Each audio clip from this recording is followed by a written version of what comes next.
Saudaraku yang kekasih, minggu kita hari ini disuguhi dengan tema bahwa Tuhanlah kekuatan dan sumber hikmat.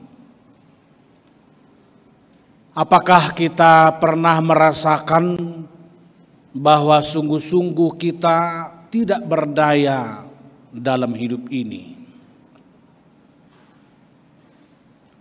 Hal kecil misalnya seperti orang yang penyakit demam berdarah yang sangat rendah kadar darahnya, mengangkat tangan pun, mengangkat jari pun, kita tidak memiliki kekuatan. Sebaliknya, apakah kita juga pernah mencoba memahami segenap lika-liku kehidupan ini dengan pemikiran yang kita miliki, dan sungguh-sungguh di tengah-tengah semuanya itu kita merasa buntu, tidak ada jalan keluar. Pada saat-saat seperti itulah kita menyadari betul bahwa kita sangat terbatas di hadapan Allah.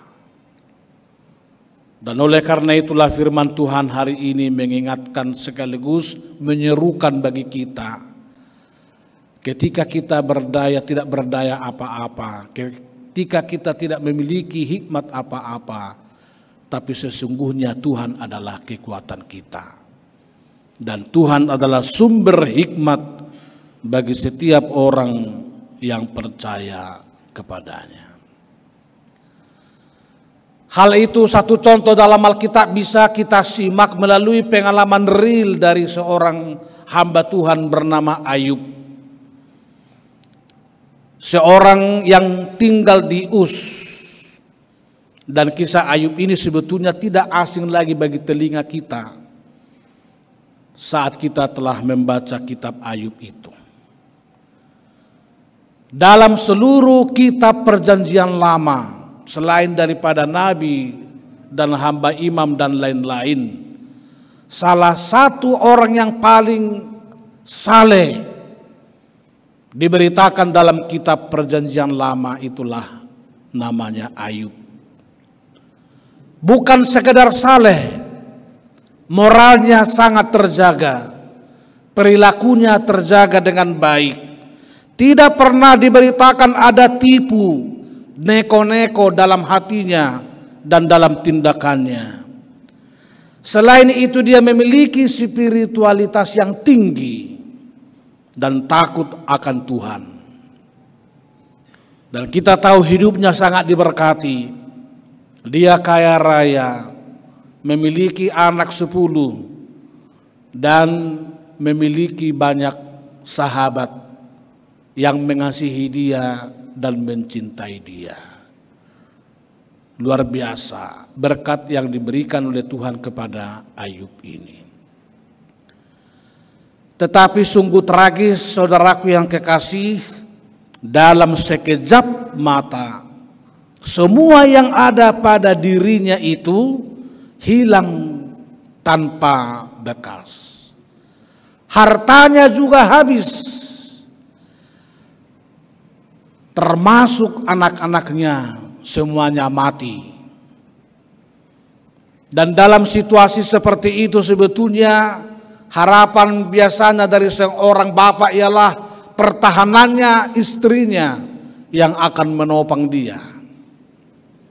Tapi ternyata istrinya pun turut menghakimi, mencela Ayub yang menderita sangat parah, berbau menjijikkan. Dalam berbagai tafsir dalam Alkitab diceritakan bahwa borok dan bau yang meleleh di tubuh Ayub itu sudah mencair dan meleleh, mencair, sehingga tidak ada orang yang mau duduk bersamanya, saking menderitanya kehidupan Ayub. Bapak Ibu saudaraku yang kekasih, di tengah penderitaan berat itu, anaknya sudah habis, istrinya juga mengutuki dia. Biasanya sahabatlah harapan yang terakhir. Lalu diberitakan bahwa ada 3 orang sahabat dari Ayub itu, yakni Elifas, Bildad, dan Sofar. Sebetulnya ada satu lagi yang paling muda, tapi di belakang teks Ayub pasal 42 dan 44 namanya Elihu. Tapi yang datang menjumpai Ayub dalam penyakitnya itu 3 orang ini, Sofar, Bildad, dan Elifas. Awalnya mereka memiliki niat yang baik untuk menolong Ayub keluar dari deritanya. Tetapi ternyata niat mereka itu membuat Ayub malah lebih parah dibandingkan dengan awalnya. Apa sebabnya, saudaraku yang kekasih? Karena para sahabat itu memiliki ajaran yang tunggal. Kalau seseorang sakit, kalau seseorang menderita, itu pasti oleh karena dosa-dosanya. Sebaliknya kalau seseorang itu kaya, hidupnya diberkati, keluarga diberkati, jabatan diberikan Tuhan, itu berarti Tuhan sedang memberkati dia. Kitab Ayub mengajarkan kepada kita bahwa teologi sukses itu perlu kita cross check ulang. Ayub memberikan pengajaran yang berbeda. Ternyata orang yang sakit menderita pun tidak otomatis oleh karena dia berdosa di hadapan Allah. Tetapi bisa saja Tuhan sedang memilih dia sebagai contoh iman, bahwa orang yang menderita tetap setia dalam imannya kepada Tuhan. Siapakah di antara saudaraku yang kekasih yang pada masa-masa COVID ini kehilangan pekerjaan atau menganggur lalu meninggalkan Tuhan? Saya yakin hal itu tidak memengaruhi kita begitu mendalam. Sebaliknya hal-hal seperti itu memanggil kita semakin kuat, semakin bertahan, semakin berserah, semakin kreatif dalam mengerjakan kehidupan kita sehari-hari dimanapun kita berada. Saudaraku yang kekasih, sekali lagi menurut Ayub penderitaan tidaklah otomatis karena dosa. Sebaliknya orang jujur sekalipun bisa menderita. Dan oleh karena itulah Ayub sangat kecewa terhadap sahabat-sahabatnya yang diharapkan menopang, menghibur, menguatkan Ayub, tapi malah mereka datang menambah beban, menambah duka terhadap Ayub sendiri. Disinilah Ayub mencari pengalaman iman di dalam penderitaan dan penyakitnya. Sebab dia tahu dia orang jujur yang saleh. Oleh karena itu dia berkata bahwa Tuhan itu maha kuasa, Tuhan itu maha tahu. Penderitaannya adalah ujian kehidupan yang membentuk dan menempa hidupnya bagaikan seorang tukang emas. Semakin dia membakar, semakin dia menempa, maka emas murni akan semakin kelihatan. Saudaraku yang kekasih, saya sangat yakin semua kita pernah mengalami duka, mengalami penyakit, mengalami kegagalan, ditinggalkan oleh pacar, atau terancam bubar dalam rumah tangga. Tetapi berbahagialah mereka yang bertahan melewatinya. Sebab dengan cara-cara seperti itu, kehidupan mereka semakin kuat. Kehidupan mereka semakin tahan banting. Bagaikan bambu di tepi pantai. Meskipun angin badai menghempas, tetapi bambu yang punya rongga dalam jiwanya itu membuat dia elastis ke sana, ke sini, ke kanan, ke kiri, tanpa dia harus rubuh atau tercabut dari akarnya di mana dia tumbuh. Saudaraku yang kekasih, Ayub menjadi pelajaran iman bagi kita bila mana kita menghadapi kesulitan, pergumulan, penyakit itu. Agar seperti Ayub tidak sampai mempersalahkan Tuhan dalam kehidupannya. Dia berkata, Tuhanlah yang memberi, Tuhanlah juga yang mengambilnya, terpujilah nama Tuhan. Dia menjadi sumber kekuatan dan hikmat bagi Ayub. Jadi bukan seperti hikmat dari para sahabatnya. Meski dia menderita, tetapi dia tetap taat kepada Tuhan. Penderitaan dan penyakit tidak membuat Ayub menyimpang atau melanggar perintah Tuhan. Penderitaan, penyakit yang dialami, semua itu juga tidak membuat imannya goyang dan goncah. Sebaliknya dia setia mengikuti Allah dan memaknai penderitaan itu untuk semakin akrab, semakin mesra dengan Tuhan. Hidup berpacaranmu juga kalau ada godaan dan tantangan, sebetulnya itu adalah momentum menguji cinta kasihmu tulus apa tidak. Kalau cintanya tidak tulus, mereka akan berkata ceng segera. Tapi memang kalau cintanya tulus, dia pasti akan semakin menguji kadar cinta kasihnya dan semakin memperdalam cinta kasihnya kepada pacarnya atau istrinya atau keluarganya. Selain itu, kisah Ayub juga memberikan pelajaran iman bagi setiap orang percaya. Selama manusia hidup dalam kebenaran Allah, yakin dan percaya, saudaraku yang kekasih, semuanya akan berakhir pada kebaikan. Allah akan memulihkan hidup umat yang setia kepadanya. Derita yang kita alami dalam hidup ini, betapapun besar dan beratnya, betapapun kelam dan gelapnya hidup yang kita arungi, tapi semua itu tidak pernah sanggup mematikan orang yang setia kepada Tuhan, dan semua itu tidak dapat pernah menghambat cahaya Kristus yang akan memberkati kita dalam segenap kehidupan ini.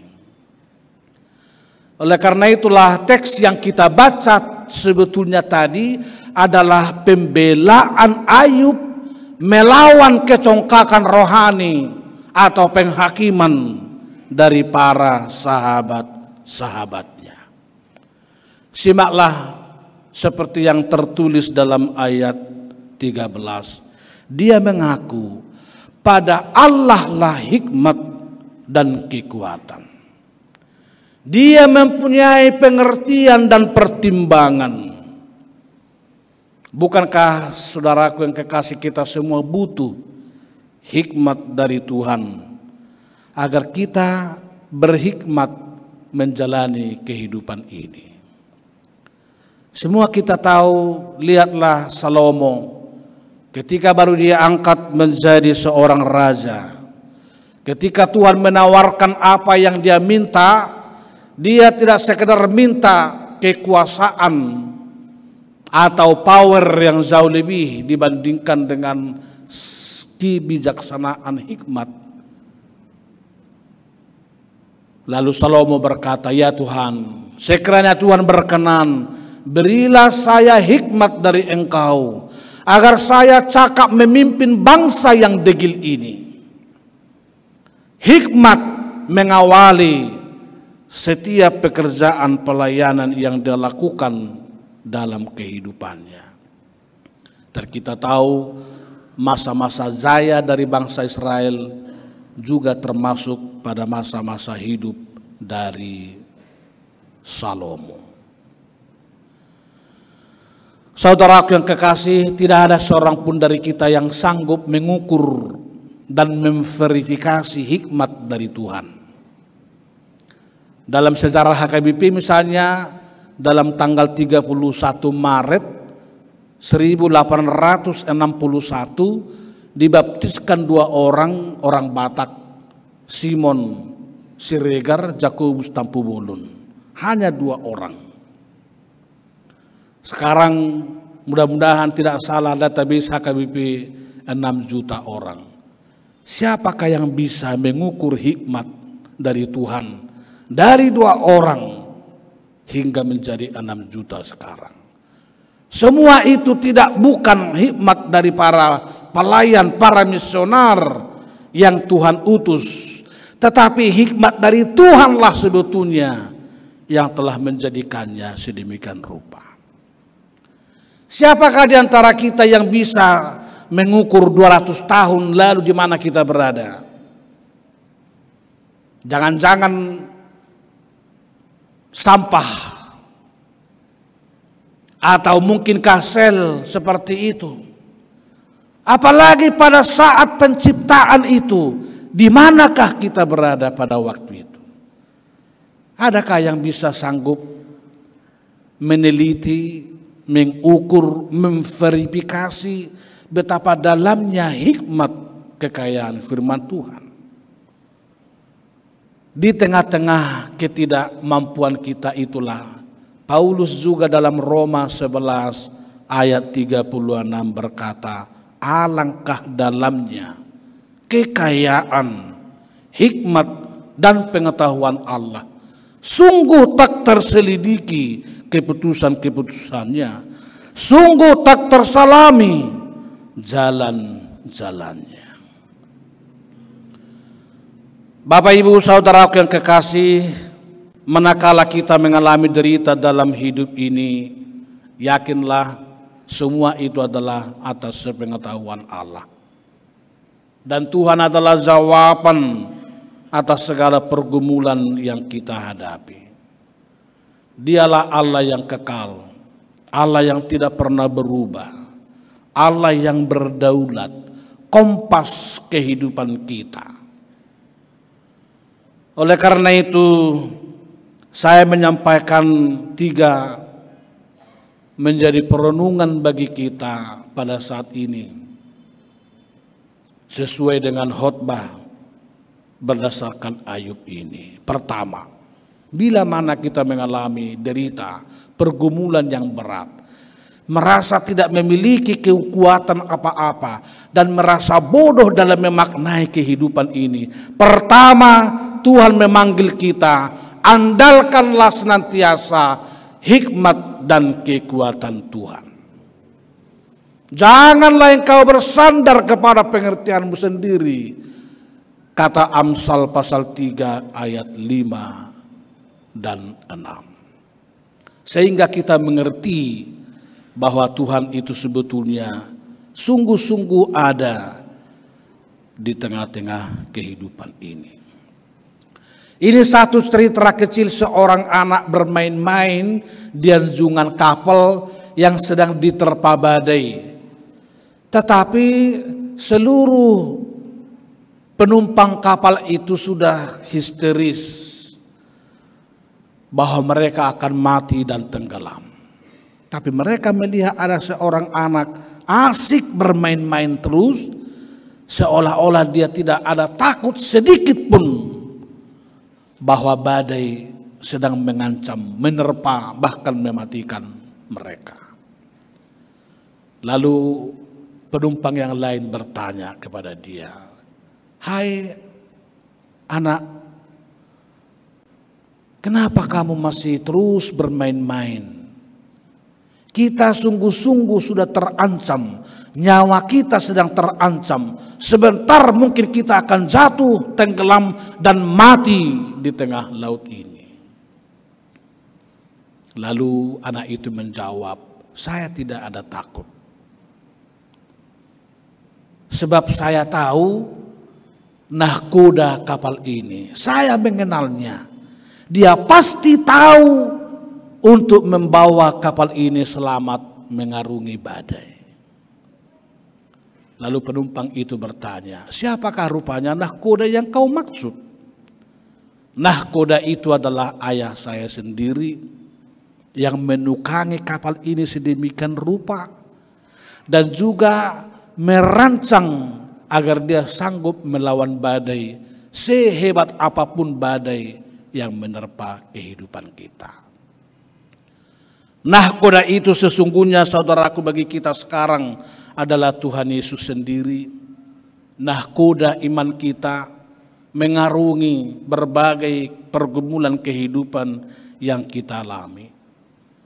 Apakah kita mungkin tengah mengalami pergumulan berat, penyakit, penderitaan, PHK, penghasilan yang rendah, resesi ekonomi dan lain sebagainya? Tuhan meyakinkan, andalkanlah Tuhan, sumber kekuatan dan hikmat, nahkoda kehidupan iman kita sehingga kita selamat. Para futurolog memang menyebutkan tahun 2023 ini tahun ancaman, tahun gelap, tahun resesi global, turbulensi yang amat luar biasa. Tapi tahukah saudaraku yang kekasih, setiap minggu kita mendengar berkat dari rumah Tuhan, Tuhan memberkati engkau dan melindungi engkau. Tuhan menyinari engkau dengan wajahnya dan memberi engkau kasih karunia. Tuhan menghadapkan wajahnya kepadamu dan memberi engkau damai sejahtera. Kapankah ini Tuhan menyampaikan ayat ini? Yakni berkat Harun dalam kitab Bilangan pasal 6 ayat 24 sampai 26. Inilah berkat juga yang diberikan Tuhan melalui berkat Harun ketika bangsa Israel tengah menghadapi gurun pasir yang sangat mengancam, cuaca ekstrim, hewan buas yang mengancam, makanan minuman yang tidak ada. 40 tahun mereka dipelihara Tuhan justru dalam berbagai ancaman yang sangat mencekam. Itu sabi bukti bahwa Tuhan sangat berkuasa melewati masa-masa sulit yang mereka alami. Firman ini menjadikan kita optimistik dalam kehidupan ini dengan mengandalkan Tuhan. Saya sangat berkeyakinan resesi apapun yang kita hadapi tahun ini belum pernah sebanding dengan berkecamuknya gurun pasir 40 tahun yang dialami oleh bangsa Israel. Kasih Tuhan itu 40 tahun hanya dalam gurun pasir mengiring mereka. Beda dengan kita manusia. Kalau ada saudara kita datang dari kampung untuk meminta bantuan singgah di rumah, hari pertama masih baik, masih kasih ikan atau saksang. Sorenya kasih ikan teri, besoknya mudah-mudahan masih ada sisa saksang yang kemarin. Tapi malamnya mungkin bapaknya bertanya pada istrinya, "Mak, kapan mereka pulang ini?" Baru 2 hari. Kadang-kadang kita tidak tahan menghadapi saudara pun sendiri. Tapi Tuhan itu luar biasa.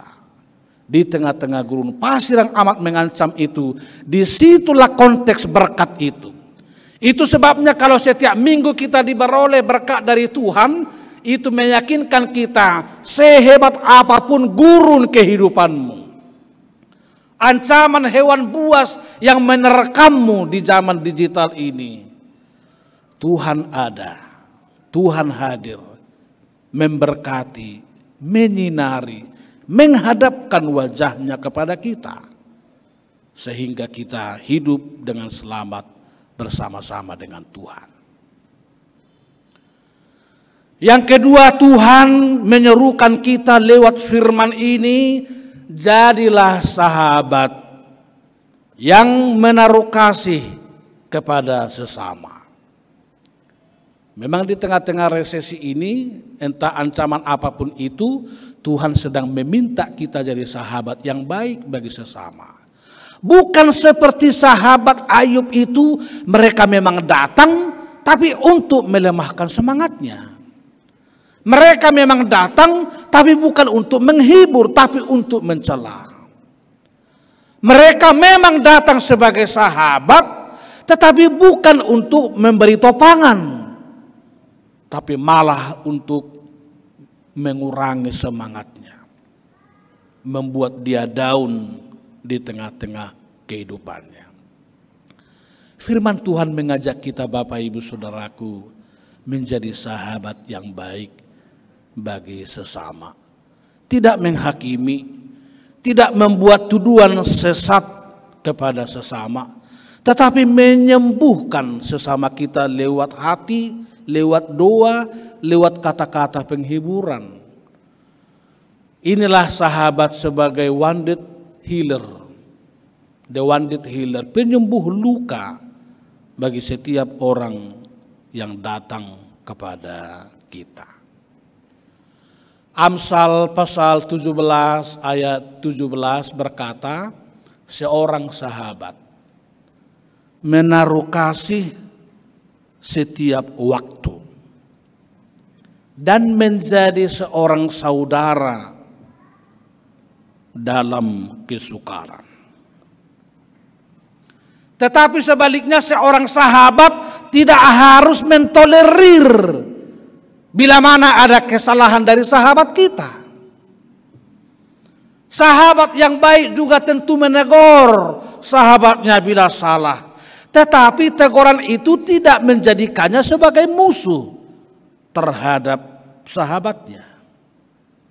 Sahabat yang benar mengatakan yang benar, apakah itu menyakitkan atau menyenangkan. Sahabat yang benar tidak harus memiliki pemikiran yang sama. Tapi sahabat yang benar juga menerima perbedaan di antara sesama untuk saling menopang satu sama lain. Saya yakin ketika Yonatan membantu Daud dalam pelariannya dari serangan Saul, orang tidak pernah berkata, apalagi diceritakan dalam Alkitab, bahwa Yonatan itu seorang anak raja yang kurang ajar. Sebab dia tahu ayahnya sedang digoda oleh iblis.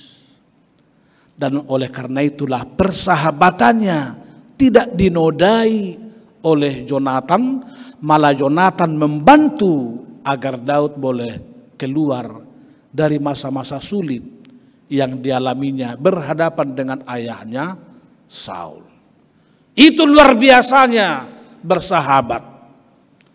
Dan karena itulah juga Yesus berkata, kamu tidak menyebut, saya tidak lagi menyebut kamu sebagai hamba kepada murid-muridnya. Tapi Yesus berkata, engkaulah sahabat.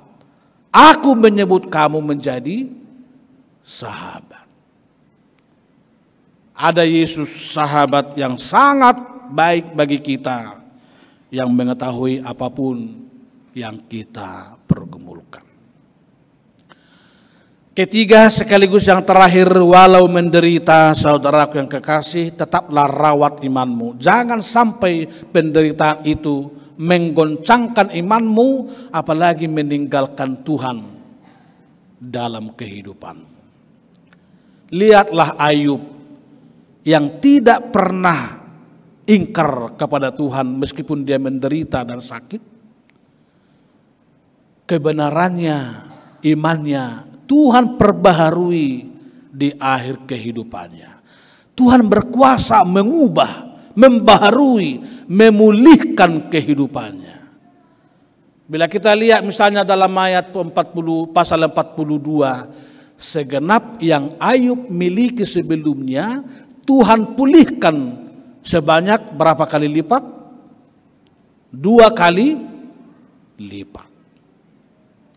Tapi jangan seperti pemahaman di kampung kami, kalau diberikan 2 kali lipat, kekayaannya diberikan 2 kali lipat, hartanya diberikan 2 kali lipat, maka dia berdoa, Tuhan, mudah-mudahan nanti kalau istriku juga meninggal,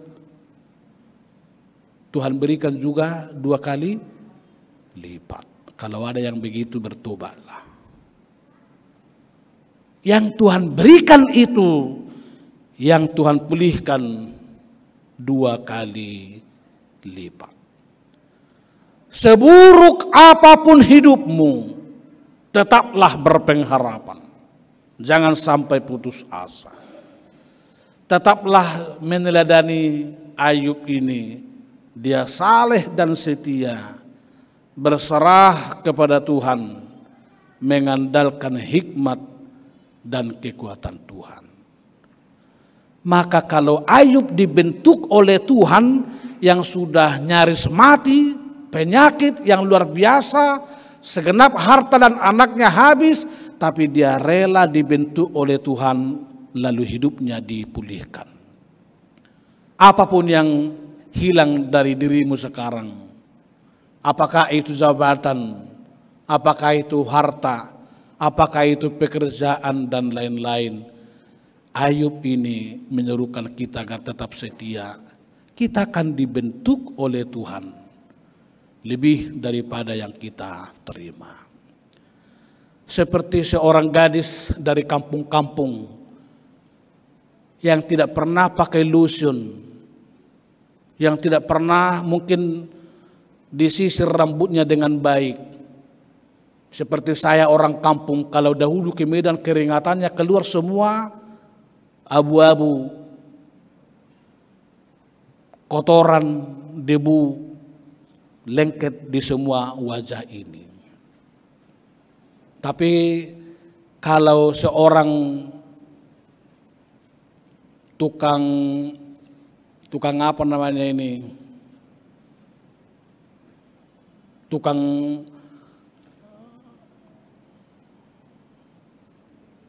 lotion ini membentuk gadis itu, rambutnya disampuin, diribonding, dibedaki, semua jerawatnya, debunya keluar, maka gadis yang sebelumnya seperti Nini Pelet, rupanya seperti gadis yang luar biasa cantiknya, karena dibentuk kembali sedemikian rupa.